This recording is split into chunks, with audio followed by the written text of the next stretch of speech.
Hello guys, ngayong araw tayo po ay magpiprito ng Greek sausage. Tinanggalan ko na po siya ng plastic. Ito po oh. Ayan.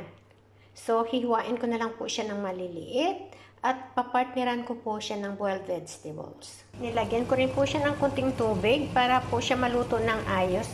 So, kumukulo na rin po yung ating vegetables dito sa kabila.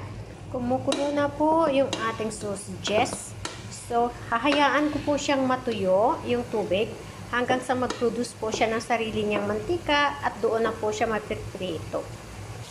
Guys, kung napapansin niyo po, lagi po akong nagpiprito dito sa pot.